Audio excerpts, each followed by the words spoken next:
ಆಯ್ತು ಸಾಯ್ತಾ ಇದ್ದೀರಿ, ಅದು ಎಲ್ಲ ಕರೆಕ್ಟು. ಬಟ್ ಪತ್ರಕರ್ತರ ಈಗ ಚಿತ್ರರಂಗದಲ್ಲಿ ಕೇಳಿಸ್ಕೊಳ್ರಿ, ಇಲ್ಲಿ ನೀವು ರಾಜಕಾರಣಿಗಳು ಮಾಡ್ದಂಗೆ ಮಾಡಿದ್ರಿ. ಇಲ್ಲ ಸರ್, ನಾವು ರಾಜಕಾರಣಿ ಅಲ್ಲ ಸರ್. ಪತ್ರಕರ್ತರ ನಟ್ಟು ಬೋಲ್ಟು ಟೈಟ್ ಮಾಡ್ತೀವಿ ಅಂದ್ರೆ ಪತ್ರಿಕೋದ್ಯಮದಲ್ಲಿರೋರು ಅದನ್ನ ನಿಮ್ಮಷ್ಟು ದೊಡ್ಡ ಮನಸ್ಸಿನಿಂದ ತಗೊಳ್ಳೋದಿಲ್ಲ ಅಲ್ವಾ? ಅದು ತಮ್ಮ ದೊಡ್ಡ ಗುಣ ಸರ್. ಅದು ತಮ್ಮ ದೊಡ್ಡ ಗುಣ ಅಲ್ಲ, ಸ್ವಾಭಿಮಾನ ಸರ್, ಏನು ಬೇಜಾರಾಗ್ತಿದೆ ಅಂದ್ರೆ ಇಷ್ಟು ಜೋರಾಗಿ ಮಾತಾಡಿ ತಪ್ಪು ಮಾಡಿದವ್ರನ್ನೇ ಜಸ್ಟಿಫೈ ಮಾಡ್ಕೊಳಕ್ ಮಾತಾಡ್ತಾ ಇರೋರಿಗೆ ನಿಜವಾಗ್ಲೂ ಚಿತ್ರರಂಗದಲ್ಲಿ ಕಷ್ಟಪಡ್ತಾ ಇರೋ ವಿಚಾರ ಇವ್ರಿಗೆ ಯಾರಿಗೂ ಗೊತ್ತಿಲ್ಲ.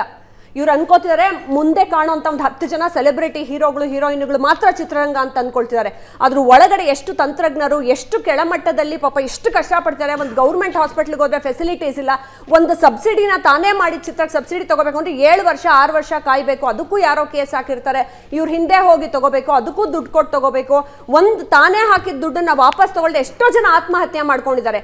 ಆ ವಿಚಾರಗಳು ಗೊತ್ತಿದ್ದೆ ಬರೀ ರಾಜಕೀಯವಾಗಿ ಜಗಳ ಆಡೋದಕ್ಕಲ್ಲ ಸರ್. ಚಿತ್ರರಂಗದವ್ರು ಅವ್ರ ಪಾಡ್ಗವ್ರು ಅವ್ರದೇ ಒಂದು ಗೌರವ ಅಂತ ಇಟ್ಕೊಂಡಿದ್ದಾರೆ. ಇವತ್ತಿನ ಕಾಲದಿಂದ ಅಲ್ಲ, ರಾಜ್ಕುಮಾರ್ ಅವ್ರ ಕಾಲದಿಂದ ಶಂಕರ್ ನಾಗ್ ಅವರಾಗಿರ್ಲಿ, ವಿಷ್ಣುವರ್ಧನ್ ಅವರಾಗಿರ್ಲಿ, ಅಂಬರೀಷ್ ಅವ್ರಲಿ ಅಲ್ಲಿಂದ ಸ್ಥಾನಮಾನಗಳನ್ನ ಇಟ್ಕೊಂಡಿದ್ದೀವಿ.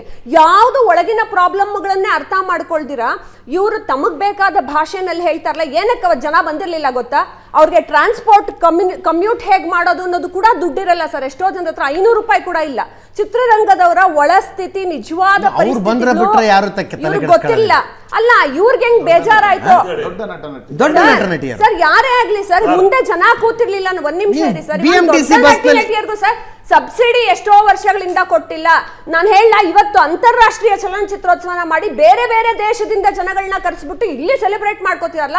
ನಮ್ಮ ಕನ್ನಡ ರಾಜ್ಯದಲ್ಲಿ ಚಿತ್ರಗಳು ಮಾಡಿರೋದಕ್ಕೆ ಇವತ್ತಿನ ತನಕ ಚಲನಚಿತ್ರ ಪ್ರಶಸ್ತಿನ ಕೊಟ್ಟಿಲ್ಲ 5 ವರ್ಷ 7 ವರ್ಷಗಳಿಂದ. ಯಾಕೆ? ಮೊದಲು ನಮ್ಮ ಕನ್ನಡಿಗನ್ನ ಗೌರವಿಸ್ಲಿ, ಅವನನ್ನ ಮೋಟಿವೇಟ್ ಮಾಡ್ಲಿ, ಅವನು ಕೊಡ್ಬೇಕಾದಂತ ಸಬ್ಸಿಡಿಯನ್ನ ಕೊಡ್ಲಿ, ಅವನು ಕೊಡಬೇಕಂತ ಚಿನ್ನದ ಪದಕವನ್ನ ಕೊಡ್ಲಿ, ಅವನು ಗೌರವಿಸ್ಲಿ. ಅಂತಾರಾಷ್ಟ್ರೀಯ ಚಿತ್ರೋತ್ಸವನ ಇಷ್ಟು ಕೋಟಿ ಖರ್ಚು ಮಾಡಿ ಯಾಕೆ ಮಾಡ್ಬೇಕು?